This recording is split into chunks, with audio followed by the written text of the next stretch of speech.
Hey folks, it's Nick Granville. Welcome to my YouTube channel. Today I thought I'd talk about some fusion stuff. I did a little poll on my channel to see what people were into and what you wanted me to cover this week. And people said fusion. We'd get into some fusion soloing. So I thought, I haven't kind of talked about this song all that much. It's a classic Billy Cobham tune called Stratus with the great Lee Sklar playing bass. Awesome. Yeah, and I thought this would be a good one to kind of discuss. Now, I have kind of talked about some of these various concepts in different ways, but hopefully this kind of puts all these things together in a way that makes sense. I'm going to assume that you know the melody, right? All that sort of stuff, right? You know.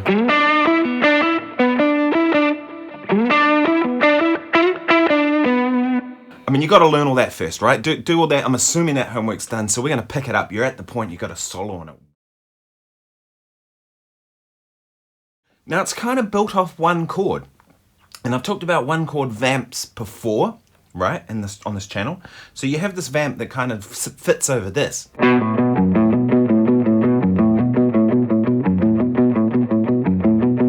And I think Lee Sklar just pretty much stays on that the whole time, right? It's really cool. So the thing is, with that, it's essentially like a B minor thing, right? But if you just play B minor, it's boring as heck. So that's what we're going to get into today. So the first thing you got to think about is, like, what are you trying to achieve, right? It's a jazz fusion piece. So there needs to be some jazz elements. There needs to be, like, that's the fusion, right, of jazz and other styles, right? So rock, funk, soul, all these sort of things go in there. So the first approach many people will have is to play pentatonic, right? Minor pentatonic. And B, right? Which is okay, and use it by all means.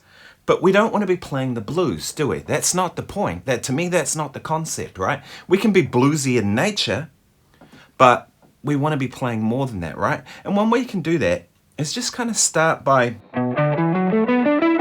establishing that sound, but you can play some notes around it as well, like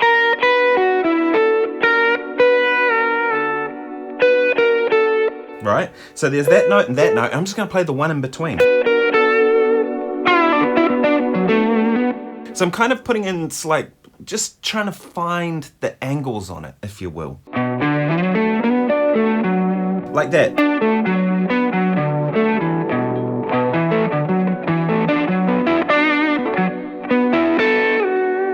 But I'm taking a different approach. I'm not going or take it a little further. One of the goals you should be doing with this is to try and have some forward motion. And what I mean by that is the music is feeling like it's building towards something. And there's a couple of ways we can do that. If I play phrases that go down in pitch,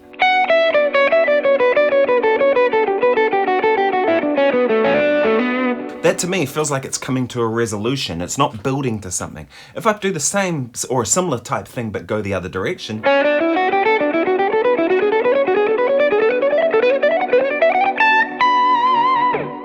that to me feels like it's got this forward motion about it. And I think that's a big part of soloing on this tune in a way that's going to make it sound like a fusion tune and make sense, right? It's a fantastic book by Hal Galper called Forward Motion or something like that.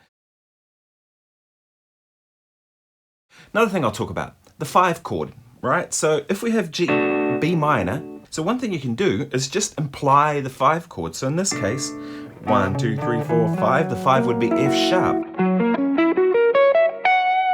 But over that B minor, it's not really there, because really it's just B minor. But if you're getting into, there I'm playing F sharp 7, or better yet, F sharp altered.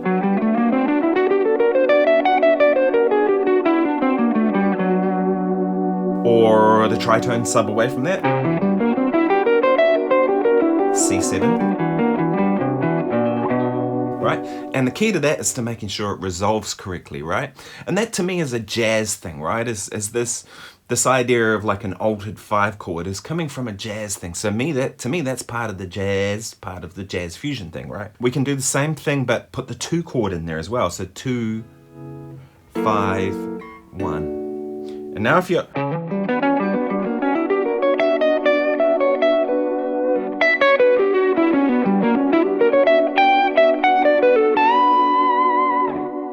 And everything's better when you put a bend on the end of it.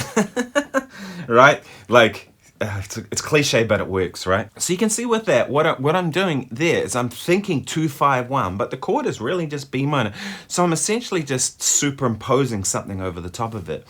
And I do that a lot. When it's coming to your one chord kind of amp, things like this, they just get boring if you stay on the one chord, right? So the 5 chord is a big, powerful thing, because that's your tension resolution, which gives, again, forward motion. Right, so if we're on the B minor chord, you can play pentatonic, sure. You can also play Aeolian, which would be one of my favorite kind of sounds, right? Which is the natural minor. Right, but I'm not really even thinking scales, right? I know that sound and that's what I'm using. You can use Dorian. Wouldn't be my first choice with that note, but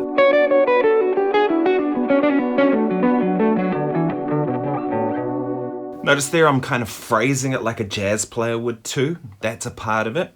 Another thing you can do that kind of goes a long way, I think, is to be playing 8th note lines, right? So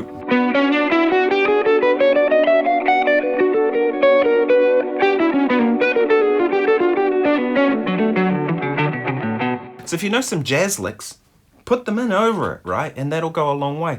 But breaking away from that kind of scale approach and stuff is sometimes I'll just kind of lean into certain things like flat 9 note.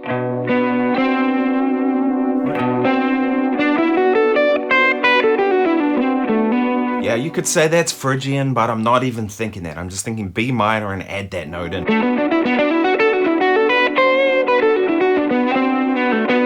Because that's like a big tension note, right? Wants to go there.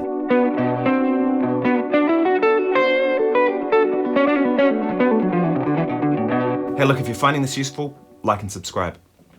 Back onto the lesson. Cool, so flat 9.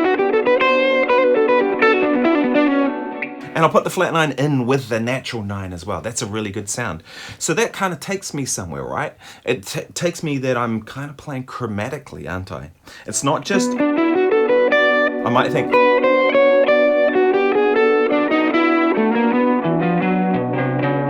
there's all the chromatic notes within the middle of the pentatonic. And the key to it is how you resolve, right? If I have this note and this note, if I go,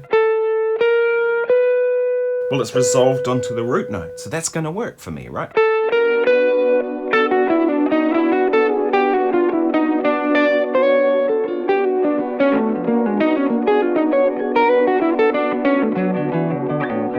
You can see there I was side slipping. I'm doing all these different things, but I'm taking a chromatic approach because that's stylistically part of this style. That's a dumb way of putting it, but you know what I mean. Big thing of the fusion thing was playing 4th motions, right? 4th chords, 4th ideas. So if I'm in B minor, right?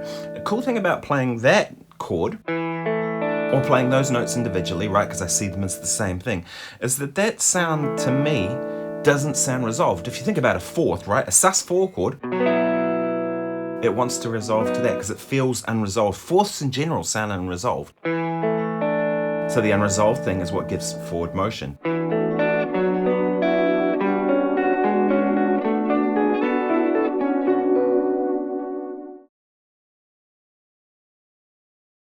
Instead of that sound, maybe I'll keep this note, which is my thing, and go and move the other 2 notes deliberately out.